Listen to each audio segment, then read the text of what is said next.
ನಮಸ್ಕಾರ ಸ್ನೇಹಿತರೆ. ಈ ಕತ್ತೆ ಹಾಲಿನ ಕುರಿತು ಇರುವಂತಹ ಏನು ರಗಳೆಗಳಿದ್ದಾವೆ ಅದು ಮುಗಿಯುವ ಹಂತಕ್ಕೆ ಕಾಣಲ್ಲ. ಯಾಕಂದರೆ ದಿವಸ ಬೆಳಗ್ಗೆ ಎದ್ದರೆ ನಮ್ಮ ವಾಹಿನಿಗಳಲ್ಲಿ ಮತ್ತು ಎಲ್ಲ ಕಡೆ ಸಹಿತ ಈ ಕತ್ತೆ ಹಾಲಿನ ಒಂದು ದೊಡ್ಡ ಸಮರವೇ ನಡೀತಾ ಇದೆ. ಇವತ್ತು ನೋಡಿ, ಇದು ಅನೇಕ ದಿನಗಳ ಹಿಂದೆ ವಿಜಯ ಕರ್ನಾಟಕದಲ್ಲಿ ಬಂದಂತಹ ಒಂದು ಪ್ರಕಟವಾದ ಸುದ್ದಿ. ಅಂದರೆ ಹೊಸಪೇಟೆಯಲ್ಲಿ ಡಾಂಕಿ ಬಿಸ್ನೆಸ್ಸು ಕತ್ತೆ ಕಾಯಲು ಜನಕ್ಕೆ ದುಂಬಾಲು ಅಂಥೇಳಿ ಯಾವುದೋ ಒಂದು ಕಂಪನಿ ಎಲ್ಲ ಜನರಿಗೆ ಒಂದು ಮೋಸ ಮಾಡಿದಂತಹ ಒಂದು ಘಟನೆ. ಅದಾದಮೇಲೆ ಮತ್ತೆ ಪುನಃ ಇಷ್ಟೆಲ್ಲ ಗೊತ್ತಿದ್ರೆ ಸಹಿತ ಮಾಧ್ಯಮದಲ್ಲಿ ಏನು ಬರುತ್ತೆ ಅಂತಂದರೆ, ನೋಡಿ ಇಲ್ಲಿ ಹೇಗಿದೆ ಅಂತಂದ, ಕತ್ತೆ ಹಾಲು ಬಂತು ಬಂಗಾರದ ಬೆಲೆ, ಅದೇ ದುಬಾರಿ, ಮುಗಿಬಿದ್ದಿದ್ದಾರೆ, ಸೌಂದರ್ಯಕ್ಕೆ ವರ್ಧಕವಾಗಿ ಮಾಡ್ತಾರೆ, ಎದೆ ಹಾಲಿನಷ್ಟೇ ಶ್ರೇಷ್ಠ, 3 ದಿನ ಆದರೂ ಕೆಡಲ್ಲ ಅಂತ ಅನೇಕ ರೀತಿಯ ಈ ನ್ಯೂಸ್ ಪೇಪರಲ್ಲಿ ಬರುವಂತಹ ಇದನ್ನು ನೋಡಿದ್ದೀವಿ. ಇದಾದಮೇಲೆ ಇವತ್ತಿನ ನ್ಯೂಸ್ ಪೇಪರಲ್ಲಿ ಬಂದಿದೆ, ನೂರಾರು ರೈತರು ಕತ್ತೆ ನಂಬಿ ಕೆಟ್ಟರು, ಸಾಲದ ಸೋರಿಕೆಗೆ ಸಿಲುಕಿದಂತಹ ರೈತರು ಅಂತ. ನೋಡಿ ಇಲ್ಲಿ, ಇದು ಬಹಳ ದುರದೃಷ್ಟಕಾರಿ ವಿಚಾರ. ಯಾಕಂದರೆ ದಿಢೀರ್ ಶ್ರೀಮಂತರಾಗುವ ಕನಸಿನೊಂದಿಗೆ ಕತ್ತೆ ಖರೀದಿಸಿದ್ದ ನೂರಾರು ರೈತರು ಆಂಧ್ರ ಪ್ರದೇಶ ಮೂಲದ ಜೆನ್ನಿ ಮಿಲ್ಕ್ ಕಂಪನಿ ಮುಚ್ಚಿದ ಬಳಿಕ ಅಕ್ಷರಶಃ ಬೀದಿಪಾಲರಾಗಿದ್ದಾರೆ. ಈಗಾಗಲೇ ಖರೀದಿಸಿದ ಕತ್ತೆಗಳ ಸಾಕಣೆ, ಅವುಗಳಿಂದ ಹಿಂಡುತ್ತಿರುವ ಹಾಲನ್ನು ಏನು ಮಾಡುವುದು ಎಂಬುದು ರೈತರನ್ನು ಯಕ್ಷ ಪ್ರಶ್ನೆಯಾಗಿ ಕಾಡ್ತಾ ಇದೆ. ಕಂಪನಿಯನ್ನು ಮೋಸ ಮಾಡಿ ಓಡೋಗ್ಬಿಟ್ಟಿದ್ದಾರೆ. ಸೊ ಈಗಾಗಲೇ ಸರ್ಕಾರದವರು ಇಲ್ಲಿ ಆ ಕಚೇರಿಯನ್ನು ಬಂದ್ ಮಾಡಿಸಿದ್ದಾರೆ. 350ಕ್ಕೂ ಜನ, ಒಂದು 3 ಲಕ್ಷ ರೂಪಾಯಿ ಅಂತಂದರೆ ಬಹುತೇಕ ಅನೇಕ ಕೋಟಿಗಳ ರೂಪಾಯಿಗೆ ಅದು ವ್ಯವಹಾರ ಆಗಿದೆ. ಆದರೆ ಈ ಕಂಪನಿ ಏನು ಮಾಡಿಬಿಟ್ಟಿದೆ ಅಂತಂದರೆ, ಇವರಿಗೆಲ್ಲ ಮೋಸ ಮಾಡಿಬಿಟ್ಟಿದ್ದಾರೆ. ಕತ್ತೆ ಹಾಲಿಗೆ ಸಾವಿರಾರು ರೂಪಾಯಿ ಇದೆ, ನಾವು ನಿಮಗೆ ಕತ್ತೆ ಕೊಡ್ತೀವಿ, ನೀವು ನಮಗೆ 3.5 ಲಕ್ಷ ಕೊಡಿ, 3 ಲಕ್ಷ ಕೊಡಿ ಅಂಥೇಳಿ ಕೊನೆಗೆ ಈ ಎಲ್ಲ ಕತ್ತೆಗಳನ್ನು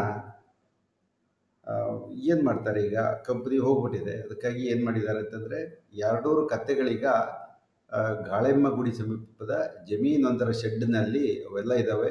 ಕೆಲವು ಸತ್ತೋಗ್ತಾ ಇದ್ದಾವೆ.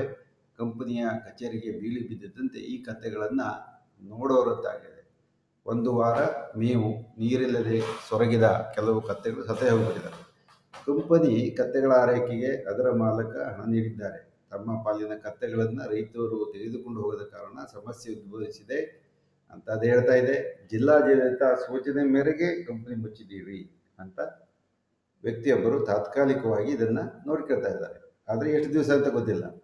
ಮತ್ತೊಂದೆಡೆಗೆ ಕತ್ತೆಗಳ ಆರೈಕೆಗೆ ಸಂಬಂಧಿಸಿದಂತೆ ಪಶುಪಾಲನಾ ಇಲಾಖೆ ಗೋಶಾಲೆಗಳನ್ನು ತೆಗೆಯುವ ಅವಕಾಶ ಇಲ್ಲ ಅಂತ ಹೇಳಿದರೆ, ಯಾಕಂದರೆ ಕತ್ತೆಗಳ ಗೋವುಗಳಲ್ಲ, ಅದನ್ನು ಗೋಶಾಲೆ ತೆಗಿತಾರೆ.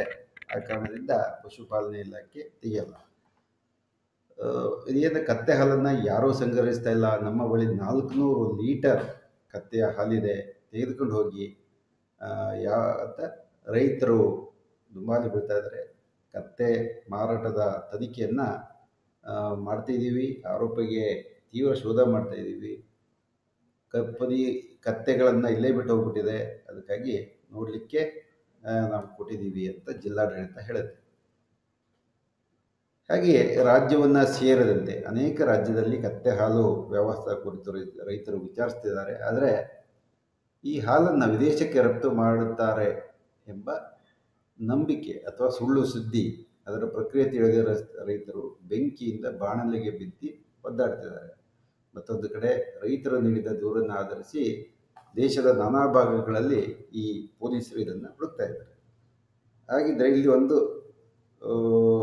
ಚಿಂತನೆ ಏನು ಅಂತಂದರೆ, ಅನೇಕ ಜನಕ್ಕೆ ಗೊತ್ತಿದೆ ಇದೆಲ್ಲ ಚೈನ್ ಲಿಂಕ್ ವ್ಯವಹಾರಗಳು, ಮೋಸದ ವಂಚನೆಯ ಒಂದು ನೆಟ್ವರ್ಕ್ಗಳು ಅಥವಾ ಜಾಲಗಳು ಇರುತ್ತೆ. ಆದರೂ ಸಹಿತ ರೈತರು ಯಾಕೆ ಇದಕ್ಕೆ ಮೋಸ ಹೋಗ್ತಾ ಇದ್ದಾರೆ ಅಂತಂದರೆ, ದಿಢೀರ್ ದುಡ್ಡು ಮಾಡುವ ಆಸೆ, ಒಂದೇ ದಿನಕ್ಕೆ ಶ್ರೀಮಂತರಾಗಿಬಿಡೋಣ ಎಂಬ ಒಂದು ಬಯಕೆ ಇರ್ಬೋದು, ಇತ್ಯಾದಿ ಗಳಿಂದ ಮೋಸ ಹೋಗ್ತಾ ಇದ್ದಾರೆ. ಮತ್ತು ಕತ್ತೆಯ ಹಾಲಿನ ಬಗ್ಗೆ ಆಗಾಗ ನ್ಯೂಸ್ ಪೇಪರಲ್ಲಿ ಬರ್ತಾ ಇರುವಂತಹ ಅತಿರಂಜಿತ ಕಥೆಗಳು, ಯಾವುದೂ ಅದರಲ್ಲಿರದಂತಹ ಕಥೆಗಳು. ಇಲ್ಲಿ ಏನಾಗುತ್ತೆ, ಕೆಲವು ಸಲ ಅತಿರಂಜಿತ ಕಥೆಗಳನ್ನು ಬರೀತಾರೆ, ತಪ್ಪು ಮಾಹಿತಿಗಳನ್ನು ಕೊಡ್ತಾರೆ. ಆ ಕಾರಣದಿಂದ ಜನಕ್ಕೆ ಸಮಸ್ಯೆ ಆಗಿದೆ. ಆದರೆ ಜನ ಮಳ್ಳೋ ಜಾತ್ರೆ ಮಾಡಲು ಎಷ್ಟೇ ನಾವು ಇದರ ಬಗ್ಗೆ ಹೇಳಿದರೆ ಸಹಿತ ಕೊನೆಗೆ ಏನಾಗುತ್ತೆ ಅಂತಂದರೆ ಜನ ಮೋಸ ಹೋಗ್ತಾರೆ, ಪುನಃ ಅದೇ ರಿಪಿಟೇಷನ್ ಆಗುತ್ತೆ, ಹಾಗೆ ನಡೀತಾ ಇದೆ. ಈಗ ಕತ್ತೆ ಹಾಲಿನ ಬಗ್ಗೆ ಒಂದಷ್ಟು ವೈಜ್ಞಾನಿಕ ದಾಖಲೆಗಳು ಮತ್ತು ಇವು ನಿಲ್ಲದ ಮಿಥ್ಯೆಗಳು. ದಿವಸ ಬೆಳಗ್ಗೆ ಎದ್ದರೆ ಕತ್ತೆ ಹಾಲು ಇರ್ಬೋದು ಅಥವಾ ಇನ್ನು ಇದರ ದೇಶಿ ಚಿಕಿತ್ಸೆಗಳಿರ್ಬೋದು, ಇವುಗಳ ಬಗ್ಗೆ ಎಷ್ಟೇ ನಾವು ಪ್ರಜ್ಞೆಯನ್ನು ಮೂಡಿಸಿದರೆ ಸಹಿತ ಜನಕ್ಕೆ ಬುದ್ಧಿ ಹಾಕೋ ಬರಲ್ಲ. ಇದು ತೀರಾ ದುರದೃಷ್ಟಕರ. ನೋಡಿ, ಈ ರೀತಿ ಅಡ್ವರ್ಟೈಸ್ ಕೊಡ್ತಾರೆ. Donkey milk 100% natural ₹1500 only per 250 ml, ಅಂದರೆ ₹6000 ಇತ್ತು ಒಂದು ಲೀಟ್ರಿಗೆ. ಅದು ಮತ್ತು ಇಲ್ಲಿ ಬಲಭಾಗದಲ್ಲಿ ನೋಡ್ಬೋದು ಎಷ್ಟೆಷ್ಟೆಲ್ಲ ಅದಕ್ಕೆ ಚಟುವಟಿಕೆಗಳಿದ್ದಾವೆ. ಅದಕ್ಕೆ ಮುಖವನ್ನು ಚೆನ್ನಾಗಿ ಮಾಡ್ತದೆ. ದೆನ್ ಚರ್ಮದ ಸುಕೋಮಲತೆಗೆ ಬಹಳ ಅವಶ್ಯಕತೆ ಇದೆ. ಮತ್ತು ಇದನ್ನು ಅಂಥದ್ದು ಸೌಂದರ್ಯ ವರ್ಧಕವಾಗಿ ಬಳಸ್ಬೋದು ಇತ್ಯಾದಿ ಅನೇಕಾದಿ ಅಡ್ವರ್ಟೈಸ್ಗಳು ಎಂದಿನಂತೆ ಬರ್ತಾ ಇದ್ದಾವೆ. ಮತ್ತು ಇದನ್ನು ನಂಬುವವರ ಸಂಖ್ಯೆಯೂ ಹಾಗೇ ಇದೆ. ಈ ಕಾರಣದಿಂದ ಏನಿರಬೇಕು, ಇತ್ತೀಚಿನ ಘಟನೆಗಳ ಪ್ರಕಾರ ಈ ಕತ್ತೆಗಳ ವ್ಯಾಪಾರ ಬಹಳ ಜಾಸ್ತಿ ಆಗಿರುತ್ತೆ ಹೊಸಪೇಟೆಯಲ್ಲಿ. ನಂತರ ಅದನ್ನು ಈಗ ಬಹುತೇಕ ಬಂದ್ ಮಾಡಿದ್ದಾರೆ. ಇನ್ನು ಮುಂದೆ ಅಷ್ಟೇ, ರೈತರು ದಯವಿಟ್ಟು ನಂಬಬೇಡಿ, ಈ ರೀತಿಯ ಸುಳ್ಳು ಸುದ್ದಿಗಳನ್ನು ದಯವಿಟ್ಟು ನಂಬಬೇಡಿ. ಇದ್ದರೆ ತಜ್ಞರನ್ನು ವಿಚಾರಿಸಿ. ಪಶುಪಾಲನೆ ಮತ್ತು ಪಶುವೈದ್ಯಕೀಯ ಸೇವಾ ಇಲಾಖೆಯಲ್ಲಿರುವಂತಹ ಪಶುವೈದ್ಯರಿಗೆ ಇದು ಗೊತ್ತಿರುತ್ತೆ. ಅಥವಾ ಕರ್ನಾಟಕ ಹಾಲು ಉತ್ಪಾದಕರ ಮಹಾಮಂಡಳಿಯನ್ನು ವಿಚಾರಿಸಬಹುದು, ಅಥವಾ ಸಮೀಪದ ಪೊಲೀಸ್ ಸ್ಟೇಷನನ್ನು ವಿಚಾರಿಸ್ಬೋದು. ಈ ರೀತಿ ಯಾರು ಇಲ್ಲ, ನಾವು ಕತೆ ಕೊಡ್ತೀವಿ ನಿಮಗೆ, ಇದಕ್ಕೆ ಇಂತಿಷ್ಟು ಕೊಡಬೇಕು, ಇದಾದಮೇಲೆ ನಾವು ಇದನ್ನು ಇಷ್ಟು ದುಡ್ಡಿಗೆ ತಗೊಳ್ತೀವಿ ಅಂತಂದರೆ ದೊಡ್ಡ ಮೋಸ. ಅದು ಪುರಾತನ ಕಾಲದ ಮೋಸ, ಈಗಿಂದಲ್ಲ, ನಿನ್ನೆದಲ್ಲ. ಅದಕ್ಕೆ ಜನ ಬಲಿ ಬೀಳ್ತಾನೆ ಇದ್ದಾರೆ. ಹಾಗಿದ್ದರೆ ಕತ್ತೆ ಹಾಲನ್ನು ಸಾಮಾನ್ಯವಾಗಿ ಕತ್ತೆಯನ್ನು ಸಾಕುವರು ಅತ್ಯಂತ ಬಡತನದಿಂದ ಬಂದವರು, ಹಾಗೂ ಅವರ ಕುಲಕಸಬೆ ಕತ್ತೆಯಾಗಿರುತ್ತೆ. ಆಂಧ್ರದಲ್ಲಿ ಈ ಕತ್ತೆಗಳ ಸಾಕಣೆ ಬಹಳ ಸಾಮಾನ್ಯ. ಅವ್ರೇನು ಮಾಡ್ತಾರೆ ಅಂತಂದರೆ, ಅದರಲ್ಲೂ ಅಲೆಮಾರಿ ಜನಾಂಗದವರು ಕತ್ತೆಯ ಮೇಲೆ ವಿವಿಧ ರೀತಿಯ ಸಾಮಾನು ಸರಂಜಾಮುಗಳನ್ನು ಹೇರಿಕೊಂಡ್ಬಿಟ್ಟು ಒಂದು ಸ್ಥಳದಿಂದ ಮತ್ತೊಂದು ಸ್ಥಳಕ್ಕೆ ಅವರು ಹೋಗ್ತಾರೆ. ಆದರೆ ಆಂಧ್ರ ಪ್ರದೇಶದಲ್ಲಿ ಮತ್ತು ಕರ್ನಾಟಕ ರಾಜ್ಯದಲ್ಲಿ ಸಹಿತ ಈ ರೀತಿ ನೋಡಿ, ಮನೆ ಬೆಳಗ್ಗೆನೇ ಬರುತ್ತೆ ಕತ್ತೆ ಹಾಲಮ್ಮ, ಕತ್ತೆ ಹಾಲು ಅಂತ ಕೂಗುತ್ತಾರೆ. ನಂತರ ಈ ಕತ್ತೆ ಹಾಲು ತೆಗೆದುಕೊಳ್ಳಿ, ನಿಮ್ಮ ಆರೋಗ್ಯ ಸುಧಾರಣೆ ಆಗುತ್ತೆ, ಬುದ್ಧಿ ಬಹಳ ಚುರುಕಾಗತ್ತೆ, ಮತ್ತು ಇದು ಅತ್ಯಂತ ಸೌಂದರ್ಯ ವರ್ಧಕ ಇತ್ಯಾದಿ ಈ ರೈತರೆಲ್ಲ ಹೇಳಿಬಿಟ್ಟು ಮನೆ ಬಾಗಿಲಿಗೆ ಬಂದು ಹಾಲನ್ನು ಕೊಟ್ಟುಬಿಟ್ಟು ಒಂದು ಲೋಟ, ಸಣ್ಣ ಲೋಟ ಹಾಲಿಗೆ ₹100-150 ತೆಗೆದುಕೊಂಡು ಅವರ ಜೀವನವನ್ನು ಮಾಡ್ತಾರೆ. ಇದು ಓಕೆ, ಒಂದು ಹಂತಕ್ಕೆ ಸರಿ. ಆದರೆ ಕತ್ತೆ ಹಾಲನ್ನು ಅತ್ಯಂತ ಪೌಷ್ಟಿಕ ಅಂತೇಳಿ ಯಾಮಾರಿಸಿಬಿಟ್ಟು ಅದನ್ನು ಮಾರಾಟ ಮಾಡುತ್ತಿರೋದು ಅದೆಷ್ಟು ಸರಿ ಗೊತ್ತಿಲ್ಲ. ಇಲ್ಲಿ ನೋಡಿ, ಒಂದಷ್ಟು ಜನ ರೈತರು, ಇದನ್ನು ನಾನು ಹಿಂದಿನ ವಿಡಿಯೋದಲ್ಲೂ ಹೇಳಿದ್ದೀನಿ, ಇವ್ರು ಏನು ಮಾಡ್ತಾ ಇದ್ದಾರೆ ಅಂತಂದರೆ, ಕತ್ತೆ ಸಾಕ್ತಾ ಇದ್ದಾರೆ.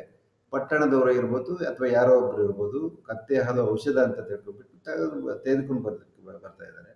ಇದು ಅವರ ಒಂದು ಉದ್ಯೋಗಕ್ಕೆ ಅನುಕೂಲಕರವಾದಂತಹ ಅಥವಾ ಬದುಕಲಿಕ್ಕೆ ಅನಿವಾರ್ಯ. ಅದಕ್ಕಾಗಿ ನಾವು ಇದರ ಬಗ್ಗೆ ಜಾಸ್ತಿ ಲಕ್ಷ್ಯ ಕೊಡೋ ಅವಶ್ಯಕತೆ ಇಲ್ಲ. ಯಾರ್ಯಾರು ಬದುಕಿಗಾಗಿ ಮಾಡಿಕೊಳ್ತಾರೋ ಅದರ ವೈಜ್ಞಾನಿಕತೆ ನಮಗೆ ಬೇಡ. ಆದರೆ ಒಬ್ಬ ಕಂಪನಿ ಬಂದು ರೈತರಿಗೆಲ್ಲ ನೋಡಿ, ಕತ್ತೆ ಹಾಲು ತುಂಬ ಅತ್ಯುತ್ಕೃಷ್ಟವಾದದ್ದು, ಇದಕ್ಕೆ ಅಂತಾರಾಷ್ಟ್ರೀಯ ಮಾರುಕಟ್ಟೆ ಇದೆ, ನಿಮಗೆ ಕತ್ತೆ ಕೊಡ್ತೀವಿ, ಅದಕ್ಕೆ 3 ಲಕ್ಷ ಕೊಡಬೇಕು ಒಂದು ಕತ್ತೆಗೆ, ಮತ್ತು ಹಾಲನ್ನು ನಮಗೇ ಕೊಡಬೇಕು, ನಾವು ಅದನ್ನು ವಿದೇಶಕ್ಕೆ ರಫ್ತು ಮಾಡ್ತೀವಿ, ಇದರ ಐಸ್ ಕ್ರೀಮ್ ಮಾಡ್ತೀವಿ, ನೂಡಲ್ಸ್ ಮಾಡ್ತೀವಿ ಇತ್ಯಾದಿಗಳನ್ನು ಅಡ್ವರ್ಟೈಸ್ ಎಲ್ಲ ಕೊಟ್ಟಾಗ ನಂಬುವಂಥ ಜನ ಇದ್ದಾರೆ ಅಂದರೆ ನನಗೆ ಬಹಳ ಆಶ್ಚರ್ಯ ಆಗುತ್ತೆ. ಕಾರಣ ಈ ಕತ್ತೆಗೆ ಸಹಿತ ಈ ಮನುಷ್ಯರಿಗಿಂತ ಬುದ್ಧಿ ಜಾಸ್ತಿ ಏನೋ ಎಂಬ ಒಮ್ಮೊಮ್ಮೆ ನಮಗೆ ಕನ್ಫ್ಯೂಷನ್ ಸ್ಟಾರ್ಟ್ ಆಗುತ್ತೆ. ಯಾಕಂದರೆ ಮೋಸ ಹೋಗುವವರು ಎಲ್ಲಿವರೆಗಿರ್ತಾರೋ ಅದಲ್ಲಿವರೆಗೆ ಮೋಸ ಮಾಡೋದು ಇದ್ದೇ ಇರುತ್ತೆ. ಈ ಚೈನ್ ಲಿಂಕ್ ಸಿಸ್ಟಮ್ ಇರ್ಬೋದು ಅಥವಾ ಈ ರೀತಿಯ ಜಾಲಗಳಿರ್ಬೋದು, ಇವು ಬಹಳ ಕಾಲದಿಂದ ನಮ್ಮ ಮಾರುಕಟ್ಟೆಯಲ್ಲಿ ಇದರ ಇದಿದೆ. ಸ್ವಲ್ಪ ದಿವಸ ಕತ್ತೆಗೆ ತುಂಬ ಜಾಸ್ತಿ ರೇಟ್ ಕೊಟ್ಬಿಡ್ತಾರೆ, ನಂತರ ಇದಕ್ಕಿದ್ದಂಗೆ ಮುಚ್ಕೊಂಡು ಹೋಗ್ಬಿಡ್ತಾರೆ. ರೈತರೆಲ್ಲ ಕಂಗಾಲು. ಇದೆಲ್ಲ ಬಹಳ ದಿನಗಳಿಂದ ಇರೋದು. ಇದು ಕೇವಲ ಪಶುಪಾಲನೆಗೆ ಅಷ್ಟಲ್ಲ, ಅನೇಕ ರೀತಿಯ ಇತರ ಗೂಡ್ಸ್ಗಳಿಗೆ ಸಹಿತ ಈ ದುರ್ವಂಚನೆ ಏನಿದೆ ಇದು ಹಬ್ಬಿದೆ. ಕತ್ತೆ ಒಂದು ಅತ್ಯಂತ ನಿಷ್ಪ್ರಯೋಜಕ ಪ್ರಾಣಿ ಅಂಥೇಳಿ ಜನ ತೀರ್ಮಾನ ಮಾಡಿಬಿಟ್ಟಿದ್ದಾರೆ. ಆದರೆ ಕತ್ತೆ ಹಾಲು ಔಷಧಿ ಎಂದು ಬಿಂಬಿಸಲಾಗಿದೆ, ಅದಕ್ಕೆ ಮುಗಿಬೀಳ್ತಾ ಇದ್ದಾರೆ. ಔಷಧಿ ಅಂದರೆ ನಿಮಗೆ ಗೊತ್ತಿದೆ ಔಷಧಿ ಅಂತಂದ್ರೆ ಏನು ಅಂತಂದರೆ ಯಾವ್ದಾದ್ರು ಒಂದು ಕಾಯಿಲೆ ಕಡಿಮೆ ಮಾಡಬೇಕು, ಅದು ಔಷಧಿ. ಹಾಗಿದ್ರೆ ಔಷಧಿ ಅಂತಂದರೆ ಒಂದು ಕಾಯಿಲೆಯನ್ನು ಸಂಪೂರ್ಣವಾಗಿ ಗುಣಮುಖ ಮಾಡಿರಬೇಕು ಮತ್ತು ಅದರ ಬಗ್ಗೆ ಸಾಕಷ್ಟು ಸಂಶೋಧನೆಗಳು ಆಗಿರಬೇಕು. ಇದಲ್ಲದೆ ಅದರನ್ನು ಔಷಧಿ ಅಂತ ಹೇಗೆ ಹೇಳೋಕ್ಕಾಗುತ್ತೆ? ಆದರೂ ಸಹಿತ ಏ, ಈ ಜನ ಏನು ಮಾಡ್ತಾರೆ ಅಂತಂದರೆ ಅನೇಕ ಸಲ ಈ ಔಷಧಿ ಅಂಥೇಳಿ ನಂಬಿಬಿಡ್ತಾರೆ. ಮತ್ತು ಈ ನಂಬಿಕೆ ಏನಿದೆ ಇದು ಬಹಳ ಬಹಳ ಡೇಂಜರಸ್. ಇದು ಉದಾಹರಣೆಗೆ ಶರೀರದಿಂದ ಕಲ್ಮಶಗಳನ್ನೆಲ್ಲ ಹೊರತರುವ ಗೋಮೂತ್ರವನ್ನೇ ಔಷಧಿ ಅಂತ ಕುಡಿಯುವ ಕಾಲದಲ್ಲಿ ಕತ್ತೆ ಹಾಲಿನದು ಏನು ಲೆಕ್ಕ ಅಂತೀರಾ? ನಿಜವಾಗ್ಲೂ ಇದು ದುರದೃಷ್ಟಕರ ಸಂಗತಿ. ಈ ಆಕಳ ಹಾಲನ್ನು ಸಹಿತ ಹಾಗೇ ಮಾರುಕಟ್ಟೆ ಮಾಡ್ತಾ ಇದ್ದಾರೆ. ಆಕಳ ಹಾಲು ಅತ್ಯಂತ ಶ್ರೇಷ್ಠ, ಎಮ್ಮೆ ಹಾಲು ಬಹಳ ಕನಿಷ್ಠ. ಇದಕ್ಕೆ ಎಮ್ಮೆ ಹಾಲು ಕುಡಿದ್ರೆ ಬುದ್ಧಿ ಮಂದ, ಮತ್ತು ಆಕಳ ಹಾಲನ್ನು ಕುಡಿದ್ರೆ ಬಹಳ ಒಳ್ಳೆಯದು. ಅದರಲ್ಲಿ A2 ಇತ್ಯಾದಿ ಇರುತ್ತೆ, A1 A2 ಇತ್ಯಾದಿ ಒಂದಷ್ಟು ಗೊಂದಲಗಳನ್ನು ಸೃಷ್ಟಿ ಮಾಡಿಬಿಟ್ಟು ಮಾರುಕಟ್ಟೆಗೆ ಪ್ರತಿಯೊಬ್ಬರು ಮಾರಲೇಬೇಕಲ್ಲ, ಏನಾದರೂ ಮಾರಬೇಕು. ಮಾರಬೇಕಾದ್ರೆ ಅದಕ್ಕೊಂದು ಇಲ್ಲದ ಗುಣವನ್ನು ಗೌರವಿಸಬೇಕಾಗುತ್ತೆ. ಯಾಕಂದರೆ ವೈಜ್ಞಾನಿಕವಾಗಿ ಹೇಳಬೇಕಂತಂದರೆ ಯಾವುದೇ ಒಂದು ವಿಶೇಷ ರೀತಿಯ ಲಕ್ಷಣಗಳು ಇರಲ್ಲ. ಅದು ಸಹಿತ ಮಾರಾಟ ಮಾಡಬೇಕಾದ್ರೆ ಇದೆಲ್ಲ ಬಹಳ ಸಾಮಾನ್ಯ. ಹಾಗಿದ್ರೆ ಕತ್ತೆ ಹಾಲಲ್ಲಿ ಏನಿದೆ ಅಂತಂದರೆ, ಈ ಕತ್ತೆ ಇತರ ಪ್ರಾಣಿಗಳಿಗಿಂತ ತುಂಬ ಭಿನ್ನವಾಗಿರುತ್ತೆ. ಕತ್ತೆಯ ಹಾಲು ಇತರ ಹಾಲಿಗಿಂತ ಸ್ವಲ್ಪ ಭಿನ್ನ. ಇಲ್ಲಿ ನೋಡಿ, pH ಅಥವಾ ಆಮ್ಲತೆ ಅಥವಾ ಕ್ಷಾರತೆ ಆಕಳ ಹಾಲಿಗಿಂತ ಸ್ವಲ್ಪ ಜಾಸ್ತಿ ಇದೆ. ಪ್ರೋಟೀನ್ ಕಡಿಮೆ ಇದೆ. ಮನುಷ್ಯರ ಹಾಲಿಗೆ ಮತ್ತು ಕತ್ತೆ ಹಾಲಿಗೆ ಬಹುತೇಕ ಸಮ ಅಂತ ಹೇಳ್ಬೋದು. ಫ್ಯಾಟು ತುಂಬ ಕಡಿಮೆ ಇದೆ, 3.5 ಆಕಳ ಹಾಲಿನಲ್ಲಿದ್ದರೆ ಇದು ಬಹಳ ಕಡಿಮೆ ಇದೆ. ಲ್ಯಾಕ್ಟೋಸ್ ಅಂಶ ಜಾಸ್ತಿ ಇದೆ. ಫ್ಯಾಟ್ ಕಡಿಮೆ ಇದ್ದರೆ ಲ್ಯಾಕ್ಟೋಸ್ ಅಂಶ ಜಾಸ್ತಿ ಇದೆ. ಆದರೆ ಹ್ಯೂಮನ್ ಅಥವಾ ವುಮನ್ ಹೆಣ್ಮಕ್ಳ ಹಾಲಿಗೆ ಹೋಲಿಸಿದರೆ ಇದು ಕಡಿಮೆನೇ. ಮತ್ತು ಈ ಕೇಸಿನ್ ಇತ್ಯಾದಿಗಳೆಲ್ಲ ಸ್ವಲ್ಪ ಕಡಿಮೆನೇ ಇದೆ ಅಂತ ನಾವು ನೋಡ್ಬೋದು. ಹಾಗಿದ್ರೆ ಏನು? ಕಡಿಮೆ ಕೊಬ್ಬು, ಹೆಚ್ಚಿನ ಖನಿಜಾಂಶವನ್ನು ಇದು ಹೊಂದಿದೆ ಅಂತ ಮೇಲ್ನೋಟಕ್ಕೆ ನಮಗೆ ಗೊತ್ತಾಗುತ್ತೆ. ಮತ್ತು ಈ ಕತ್ತೆಯ ಹಾಲಿನಲ್ಲಿರುವಂತಹ ಈ ಗುಣಗಳು ಬಹುತೇಕ ಮನುಷ್ಯರ ಹಾಲಿನಲ್ಲಿ ಇರುವಂತಹ ಗುಣಗಳಿಗೆ ಹೊಂದಾಣಿಕೆ ಆಗುತ್ತೆ. ಕತ್ತೆ ಹಾಲು ಬಹುತೇಕ ಮನುಷ್ಯರ ಹಾಲಿಗೆ ಗುಣಕ್ಕೆ ಹೊಂದಾಣಿಕೆ ಆಗುತ್ತೆ. ಕಾರಣ ಮನುಷ್ಯರ ಹಾಲಿಗೆ ಬದಲಾಗಿ ಇದನ್ನು ಬಳಸಬಹುದೇ ನಮಗದು ಸರಿಯಾಗಿ ಗೊತ್ತಿಲ್ಲ.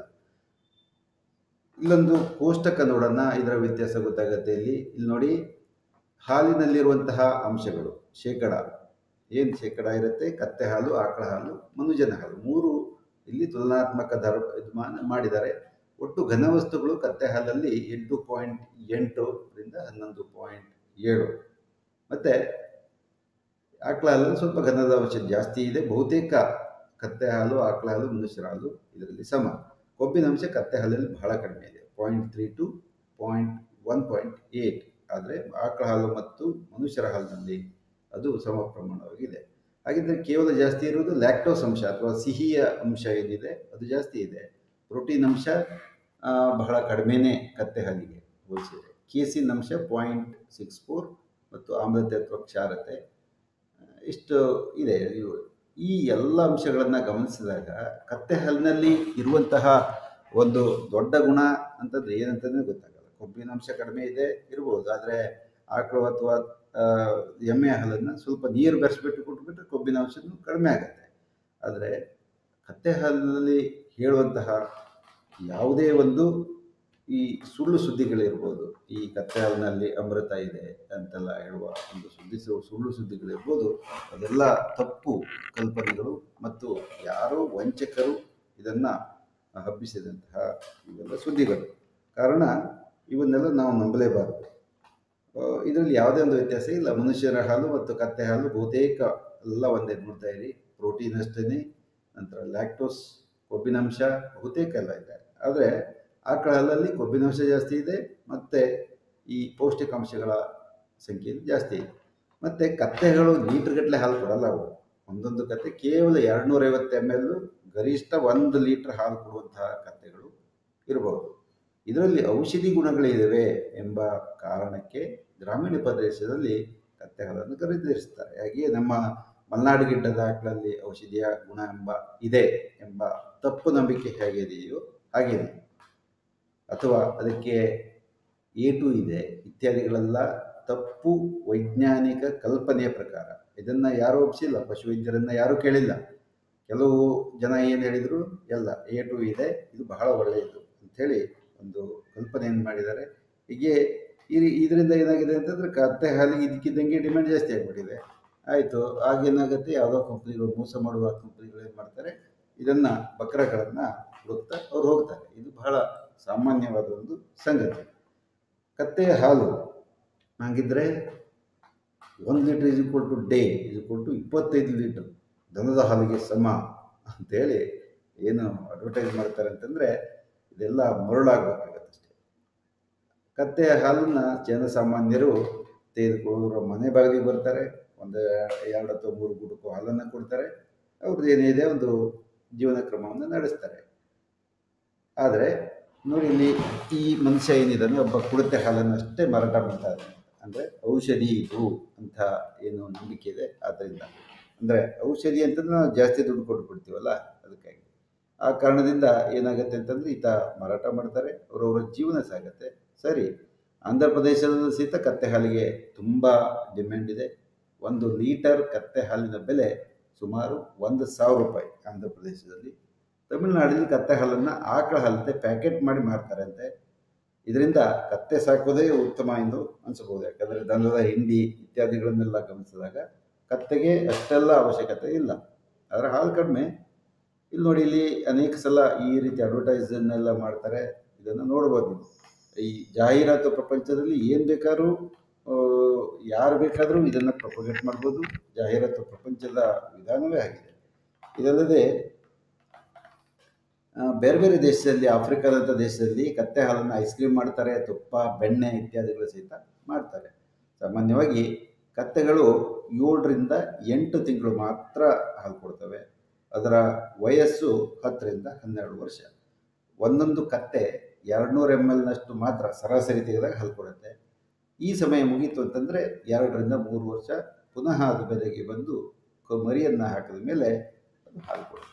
ಇದಿಷ್ಟು ಕತ್ತೆಯ ಒಂದು ಜೀವನ ಚಕ್ರ. ಹಾಗಿದ್ರೆ ಯಾಕೆ ಇದನ್ನು ಈ ರೀತಿ ಮಾಡ್ತಾರೆ ನೋಡಿ, ಇಲ್ಲಿ ಕತ್ತೆ ಹಾಲನ್ನು ಸೋಪ್ ಮಾಡಲಿಕ್ಕೆ ಬಳಸ್ತಾರೆ ಅಂತ ಹೇಳ್ತಾರೆ. ಬಳಸ್ಬೋದು, ಇದು ತೊಂದರೆ ಏನಿಲ್ಲ. Donkey milk into add vitamin A. Vitamin A ಇದೆಯಾ ಇಲ್ವೋ ಯಾರು ನೋಡಿಲ್ಲ, ಒಟ್ಟಿನಲ್ಲಿ ಇದೆ ಅಂತ ಹೇಳ್ಬಿಟ್ಟು ಈ ಸೌಂದರ್ಯವರ್ಧಕಗಳನ್ನು ಬಳಸಲಿಕ್ಕೆ ಇದನ್ನು ಉಪಯೋಗಿಸ್ತಾರೆ. ಇದೊಂದು ತೆಲಂಗಾಣದ ಮಂಚಿರ್ಯಾಲ ಜಿಲ್ಲೆಯ ಒಡ್ಡಲ ರಾಜುಲ ಸಮಾಜಕ್ಕೆ ಸೇರಿದಂತಹ ಒಂದು ವಿಶೇಷ ವರ್ಗದವರು ಅಮರಾವತಿಯ ಸುತ್ತಮುತ್ತ 50 ಮಿಲಿ ಹಾಲನ್ನು ₹50ಕ್ಕೆ ಮಾರಾಟ ಮಾಡ್ತಾರೆ. ಅವರಿಗೆ ಬೇರೆ ಕಸಬು ಗೊತ್ತಿರಲ್ಲ, ಕುಲಕಸಬು. ಮತ್ತು ಕತ್ತೆಗಳನ್ನು ತಮ್ಮ ಜೊತೆಗೆ ಕರೆದೊಯ್ದು ಸ್ಥಳದಲ್ಲಿ ಹಾಲನ್ನು ಅವರು ಮಾರಿಕೊಡ್ತಾ ಇದ್ದಾರೆ. ಸುಮಾರು 40 ಕತ್ತೆಗಳನ್ನು ಅಮರಾವತಿ ಹೊರಭಾಗದಲ್ಲಿ ಇವರೆಲ್ಲ ಇಟ್ಟುಬಿಟ್ಟು ಇದನ್ನೇನು ಮಾಡ್ತಾರೆ, ಸಿಟಿಗೆ ಹಾಲನ್ನು ಸಪ್ಲೈ ಮಾಡ್ತಾರೆ. ಹಾಗಿದ್ರೆ ತಗೊಳ್ತಾರಲ್ಲ ಹಾಲು ಅಂತಂದರೆ ಕೆಲವ್ರ ನಂಬಿಕೆ ಇದೆಯಪ್ಪ, ಎಲ್ಲಿಯವರೆಗೆ ಮಾರುಕಟ್ಟೆ ಇದೆಯೋ ಯಾವ ಪ್ರಾಣಿ ಬೇಕಾದ್ರೂ ಸಾಕ್ಬೋದು, ಮಾರುಕಟ್ಟೆ ಇರಬೇಕು. ಅದು ದೇಶಿ ಆಕಳಿಗೆ ಒಳ್ಳೆ ಹಾಲು ಬೆಲೆ ಇದೆ ಅಂತಂದರೆ ಸಾಕಿ ದೇಶಿ ಆಕಳನ್ನು. ಆದರೆ ನಿಜವಾದ ಮಾರುಕಟ್ಟೆ ನಿರಂತರವಾಗಿರುವಂಥದ್ದು ನಮ್ಮ KMF ಇರುತ್ತೆ. ಆದರೆ ಅವರಲ್ಲಿ ಈ ಸಾಮಾನ್ಯ ರೈತರಿಗೆ ಕೊಡುವ ಒಂದು ಬೆಲೆಯನ್ನೇ ಮಲೆನಾಡು ಗಿಡ್ಡ ಇರ್ಬೋದು ಅಥವಾ ಗಿರ್ ಇರ್ಬೋದು, ಯಾವುದೇ ಒಂದು ದೇಶೀಯ ದನ ಅದಕ್ಕೆ ಕೊಡ್ತಾರೆ. ಕಾರಣ ಈ ದೇಶಿ ದನಗಳ ಆಕಳ ಹಾಲನ್ನು ಮಾರಾಟ ಮಾಡಬೇಕಾದ್ರೆ ಔಷಧಿ ಗುಣ ಇದೆ ಅಂತ ದಯವಿಟ್ಟು ಹೇಳಬೇಡಿ. ಅದೊಂದು ಹಾಲು ಅಷ್ಟೇ, ಒಂದಷ್ಟು ಪೌಷ್ಟಿಕಾಂಶಗಳು ವ್ಯತ್ಯಾಸ ಇರ್ತವೆ. ಅದನ್ನು ಪ್ರತ್ಯೇಕವಾಗಿ ನಾವು ವಿಡಿಯೋ ಮಾಡೋಣ. ಒಂದು ಎಮ್ಮೆ ಹಾಲಿಗೆ, ದೇಶಿ ಆಕಳಿಗೆ, ಜರ್ಸಿ ಮತ್ತು HF ಇದಕ್ಕಿರುವಂತಹ ಒಂದು ವ್ಯತ್ಯಾಸವನ್ನು ನಾವು ಮಾಡೋಣ, ಅದು ನಂತರ ಇರಲಿ. ಆದರೆ ಸದ್ಯಕ್ಕೆ ಈ ಕತ್ತೆ ಹಾಲನ್ನು ಒಂದು ಗಮನಿಸಿದಾಗ ಇದು ಬಹುತೇಕ ಬಡವರ ಒಂದು ಸ್ವತ್ತು. ಸಾಮಾನ್ಯವಾಗಿ ಅತ್ಯಂತ ಕಡು ಬಡವರು ಮನೆಗೆಲ್ಲ ತಂದು ಮಾರ್ತಾರೆ. ಇಲ್ಲಿ ಕತ್ತೆಯ ಮರಿಯ ಬಾಯಿಗೆ ಒಂದು ಇದನ್ನು ಹಾಕಿದ್ದಾರೆ ನೋಡಿ, ಇದು ಹಾಲನ್ನು ಕುಡಿದು ಬಿಡುತ್ತೆ ಅಂತೇಳಿ. ಆ ಕಾರಣದಿಂದ ಇದು ಮರಿಗೆ ಸಹಿತ ಒಂಥರ ವಂಚನೆ ಅಂತ ಹೇಳ್ಬೋದು. ಈ ಎಲ್ಲ ಅಂಶಗಳನ್ನು ಗಮನಿಸಿದಾಗ ನಮಗೇನು ಒಂದು ಗೊತ್ತಾಗುತ್ತೆ ಅಂತಂದರೆ, ಮನುಷ್ಯನ ಹಾಲಿಗೆ ಕತ್ತೆಯ ಹಾಲು ಸಮಾನವಾಗಿ ನಿಲ್ಲಬಲ್ಲದು. ಹಾಗಿದ್ದರೆ ಮನುಷ್ಯರಿಗೆ ಅನೇಕ ಸಲ ಮಕ್ಕಳಿಗೆ ಹಾಲು ಸಿಗಲ್ಲ, ಪರ್ಯಾಯವಾಗಿ ಕತ್ತೆ ಹಾಲನ್ನು ಕೊಡ್ಬೋದು. ಆದರೆ ಅದರ ದುಬಾರಿತನ, ಅದನ್ನು ಪಡೆಯುವ ಒಂದು ನಿರ್ಲಭ್ಯತೆ, ಇದನ್ನೆಲ್ಲ ಗಮನಿಸಿದಾಗ ಹಸುವಿನ ಹಾಲು ತೆಗೆದುಕೊಳ್ಬೋದೇ ಅಂತಲೇ ಅನಿಸುತ್ತೆ.